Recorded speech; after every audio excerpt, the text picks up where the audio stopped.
Peace, y'all. Peace, peace, peace. In this video, I'm gonna be breaking down the demise of Nipsey Hussle. A lot of you guys asked me about Nipsey Hussle a few months back, but I wanted to, let everything play out and pan out and see how things was gonna, fall into place. So, there's a lot of stuff going on, so what I'm gonna do is I'm gonna break down a few things and give you guys some information on what I truly believe is the main reason why a lot of this stuff happened. All right. Now, like I always say, I'm gonna be very respectful towards Nipsey and his family. I'm not gonna say anything that's disrespectful in my opinion. But I also will be expressing my viewpoint on a lot of why these things took place, all right, throughout his career and so forth and so on. But we're going to get to it. All right, so Nipsey was born August 15th, 1985. All right, to his mom Angelique Smith and DeWitt Ashkadam. Now, a lot of people know about his upbringing and things of that nature and his affiliation with certain groups and things of that nature, but I wanted to mainly focus on the music aspect of his career and his upbringing, but I didn't find too much on that. All right, except for the fact that at age 17 is when he got his first shot. All right, with Butter Vision, okay, which was ran by Dexter Brown. Okay, now Dexter Brown was a photographer who was from Trinidad, but when he came to the States, he basically made his connections and networked with a lot of entertainers, people like Cat Williams, Lisa Ray. A lot of entertainers, a lot of different people. So he had the connections throughout the industry, okay? The connections that most people need. Dexter Brown was that guy, okay? But when he hooked up with Dexter Brown actually gave Nipsey an opportunity, to work on his music, okay? As his career took off, he was more or less recording and doing his mixtapes and even featured on a few of Dexter's DVDs at the time. All right. But when he was dealing with Dexter, okay, this was the first time Nipsey actually recorded any type of music, okay, was in Dexter's studio. All right. And here is when he produced his first mixtape titled Slauson Boy Volume 1. All right. Now, this mixtape that he put out, it got local buzz, okay, because Nipsey was selling the tape, out of his car trunk. This was a method that a lot of artists would use back in the days, okay, before the digital era, all right? So before there was any type of YouTube, downloading stream sites and things of that nature, the way that you was going to get your music heard was by selling your CDs out of the trunk. So with him doing this, he kind of built up a local buzz, all right, and, gravitated towards the likes of Johnny Shipes, okay? Now, Johnny Shipes was, at the time, a CEO of an independent label named Cinematic Music Group, okay? They had artists over there like Joey Badass, Currency, Big Crit, Nipsey Hussle, to be exact.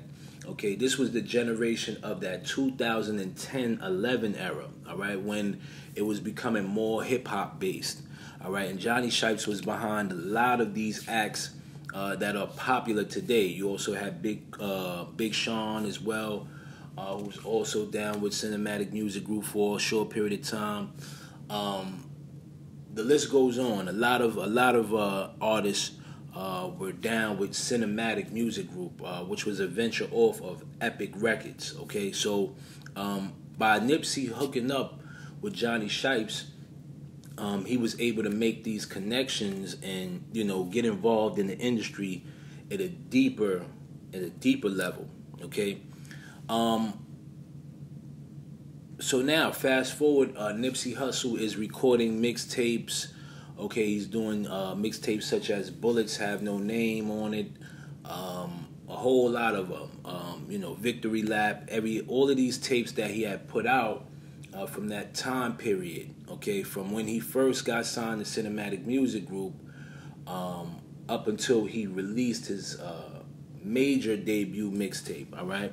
Now there was some speculation during this time.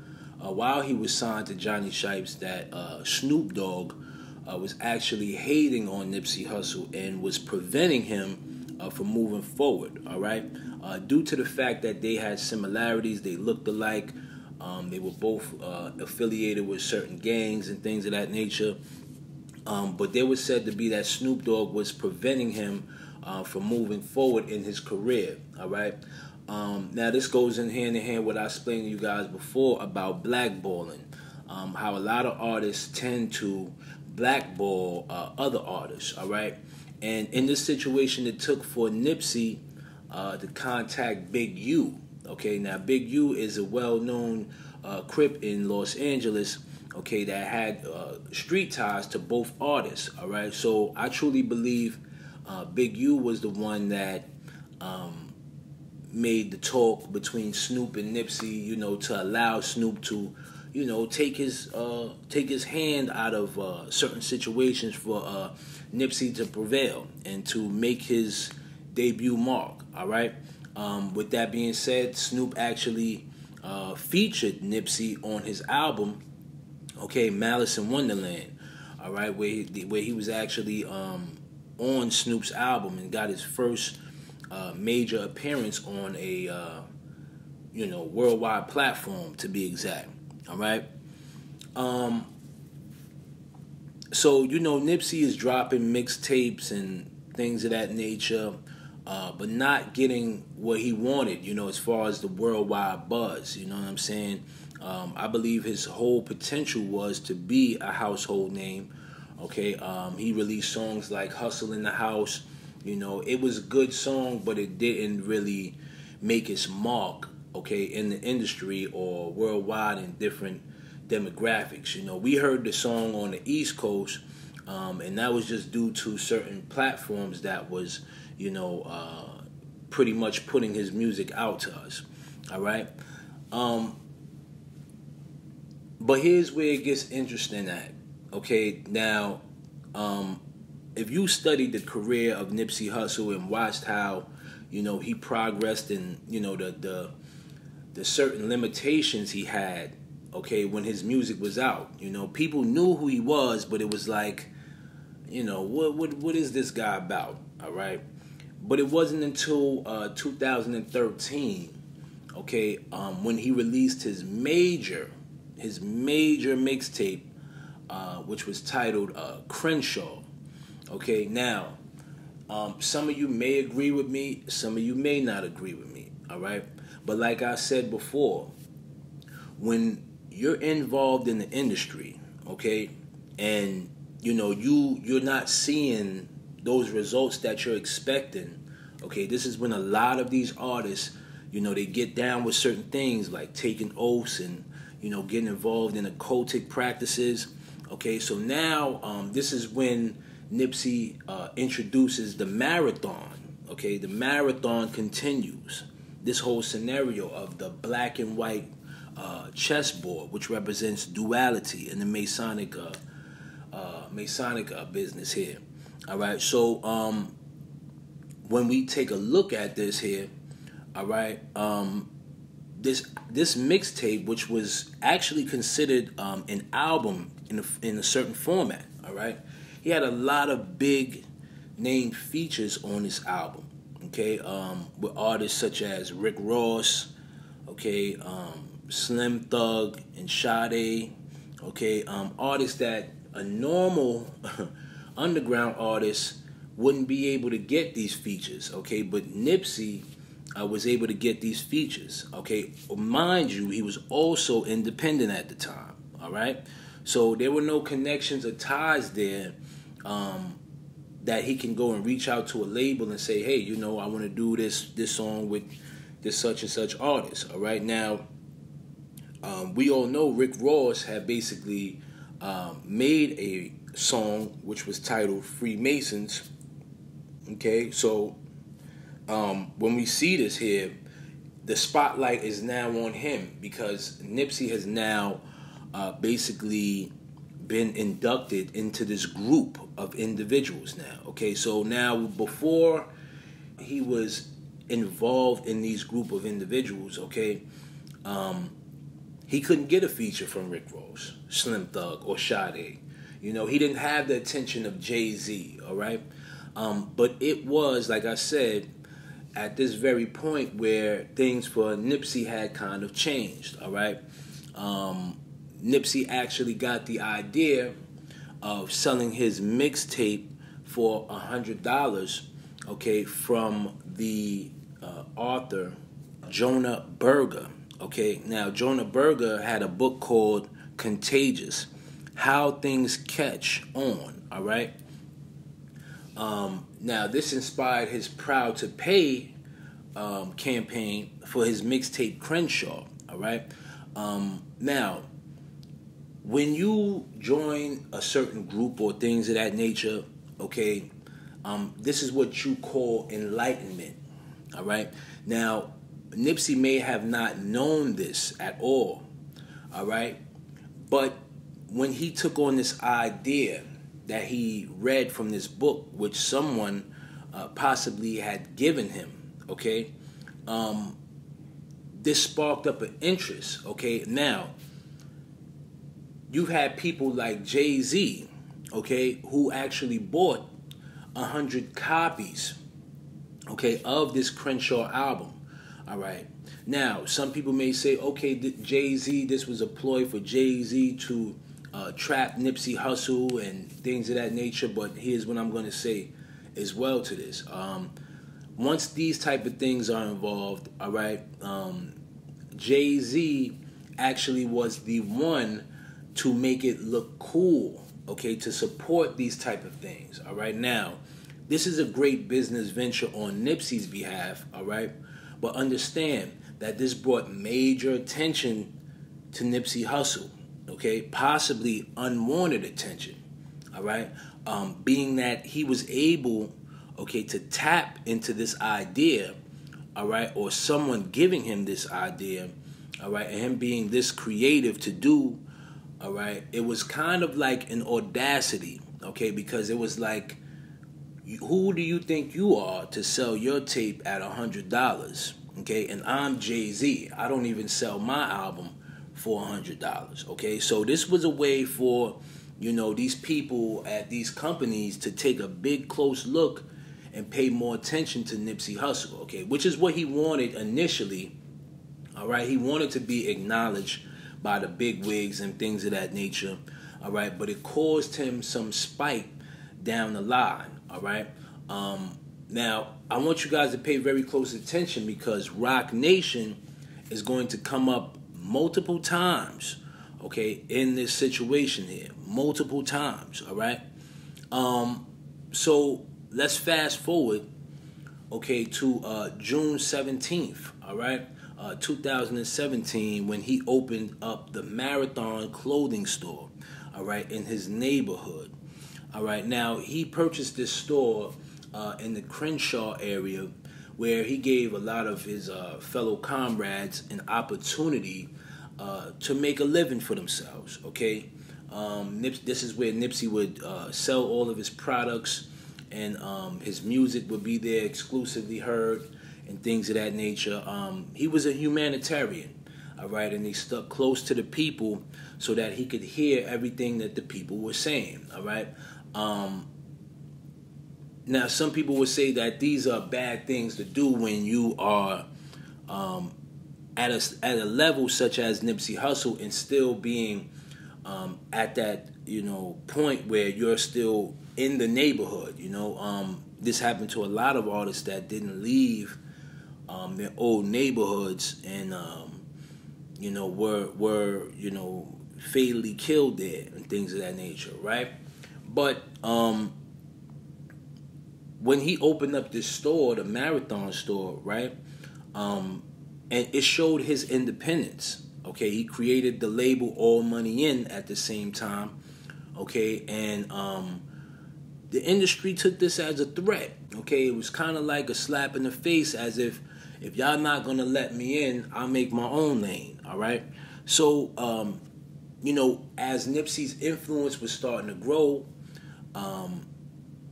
people weren't aware of him. All right. This is why when he was independent, the industry knew of him, but the people on the outside weren't aware of him. All right. And there's numerous ways that, people could say, oh, well, if Nipsey sold out, why wasn't he on the radio? How come I didn't hear of him until he died? All right. But you have to understand something. There are certain levels, okay, within this industry that people, okay, that get involved in it. Some people don't want to move up the ladder, okay, and they stay at certain ladders, all right. They stay at certain levels, all right, whereas another artist may take off and gravitate to a higher plateau, all right. But when we look at situations why most people didn't know who Nipsey Hussle was, and the industry knew of him and he was very popular in certain areas, it is because of the simple fact is that they will only let you get, okay, but so far, all right? They will only let you get but so far. It's about having control, all right? That's all this is about, is having control, all right? So,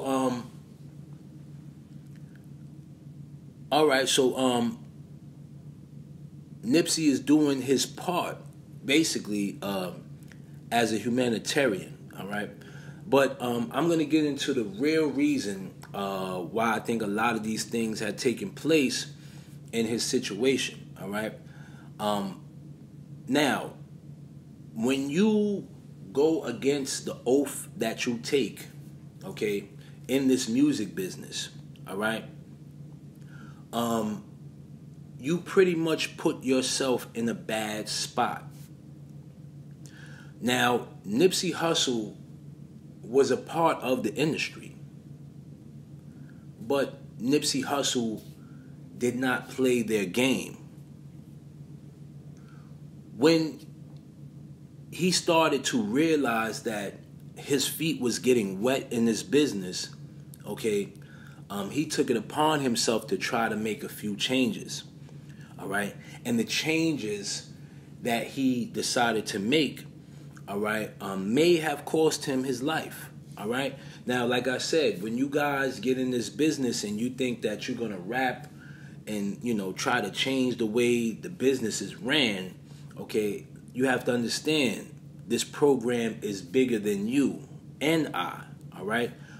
There is an agenda that has to be strategically planned out and done, all right?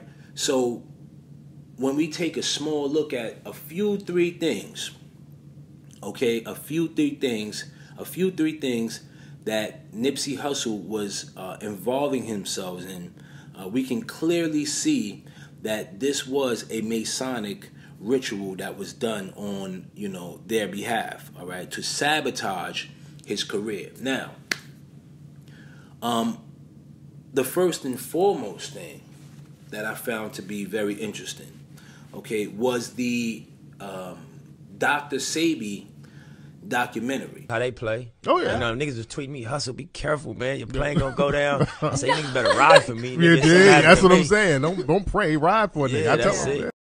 Proving that he cured AIDS? Absolutely. Come on, why we don't know about that? Absolutely. And and he just died mysteriously down there. You know what I mean? Yeah. And so you know how they play.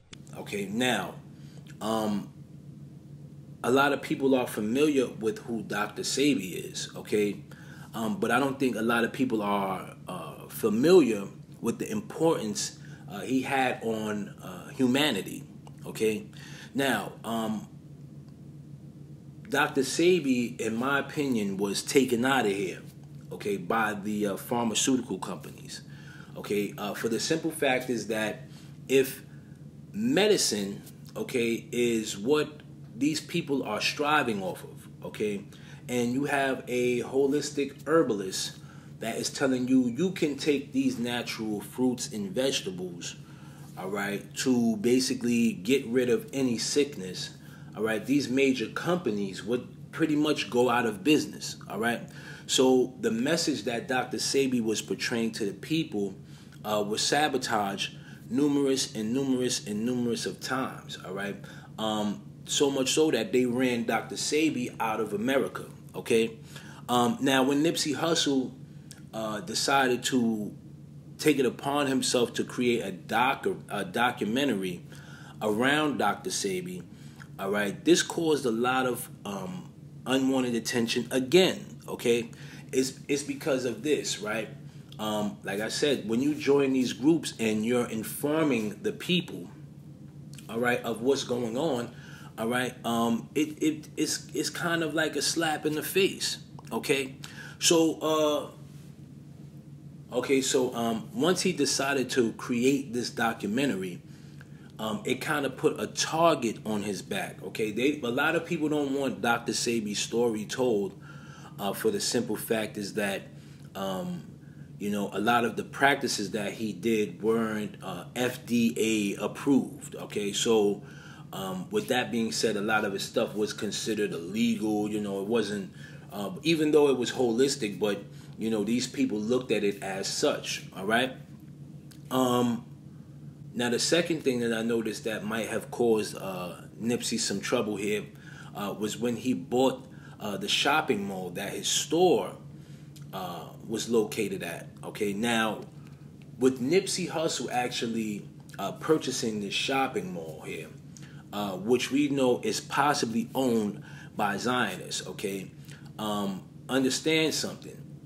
You've now taken away the wealth of their children in that lineage, okay? Because now, understand that once these things are purchased, okay, by the black community, all right, that is a piece of land that is now owned by a African American, okay?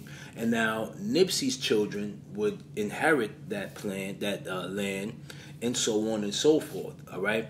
And they would spread out miraculously, okay? But once they realized that he had purchased this, the people in power, also known as the Zionists, were not very happy about that, okay? So you have to understand that taking that power away from them is also going to make individuals upset, okay? Now, the third that I found to be very interesting was the fact of him uniting the gangs and the police together. Okay, now some people say that this meeting was never going to take place, but I find this very odd that he was assassinated the day before he was supposed to meet with them. All right, now, if you guys know that Roc Nation, okay, was actually involved in this situation here. Okay, they were involved in Nipsey Hussle, okay, meeting, all right, with the police at this time. All right, now a lot of you may have heard that Roc Nation has some connections to a lot of federal informants. Okay, now with this being said, we know that, like I said, they were paying very close attention to Nipsey Hussle when he made that decision to join these people, okay?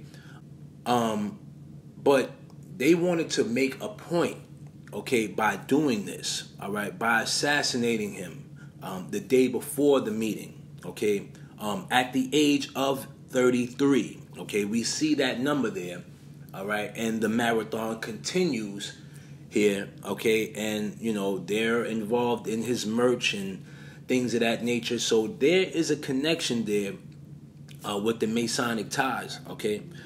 Now,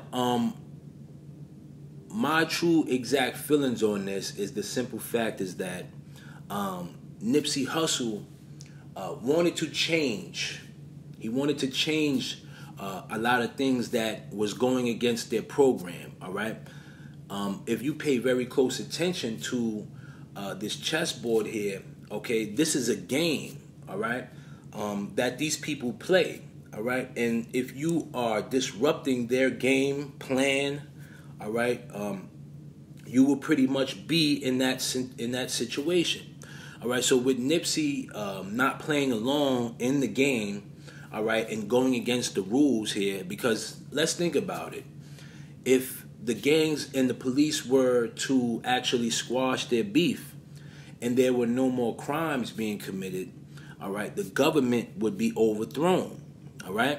So there is a stronger plan behind a lot of these things, all right, behind a lot of this nonsense that goes on in the industry, all right?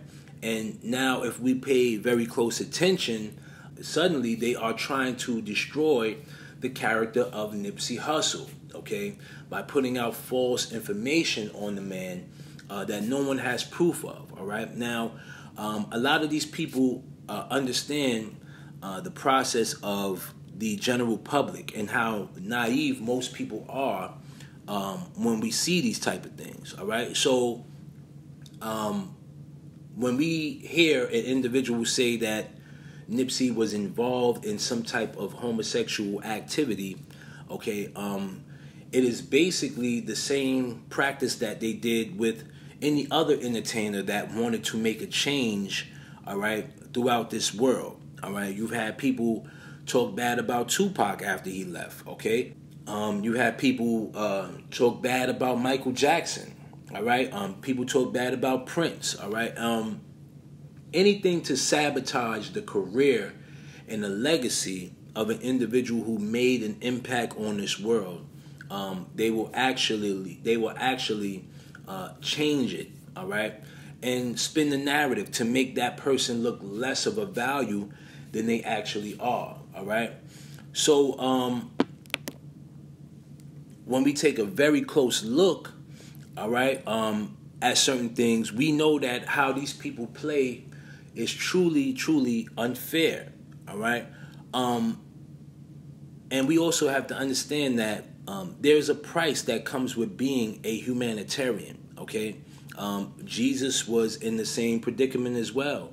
You know, his own people killed him, all right?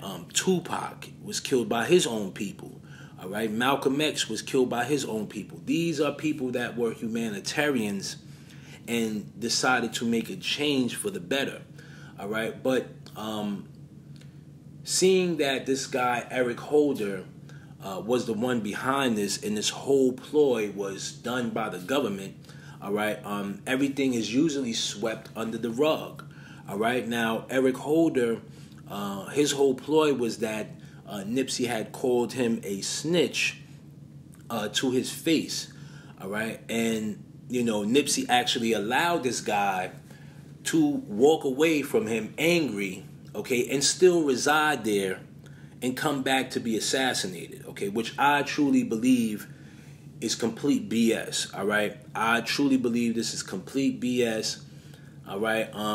You know, they want to make it seem as if, you know, there was a dispute between the two beforehand, all right? But there's only one side to tell the story, okay? And this is why we have to be very careful with, you know, taking the concept from individuals that are against him, okay? That are against Nipsey's words and his practices and things that he was saying, all right? You know, a lot of these artists that were, you know, standing behind Nipsey while he was alive, okay, are no longer speaking on anything on his behalf, all right? We've had Nick Cannon come out and speak on finishing Dr. Sebi's documentary, but that has never happened, okay? Because he knows that if he does this, all right, he will be in trouble, okay, with the bigwigs, all right? But these are the things that take place in this business, all right? Because, like I said, they all have to answer to someone, all right? And if you take it upon yourself to do certain things without their permission, all right, you will wind up on this list as well, okay? So, with that being said, y'all, I hope I tapped into it and spoke on it as much as possible and gave you guys a heads up, and, you know, everything went good with this one, okay, and gave you guys a heads up and let you guys know that Nipsey Hussle's death was actually planned, okay? It was actually planned and done purposely, okay? So I hope you guys enjoyed this video. It gave you guys a little bit of research on a lot of things and things that I felt that, you know, was needed to be said. And stay safe and be blessed. Peace.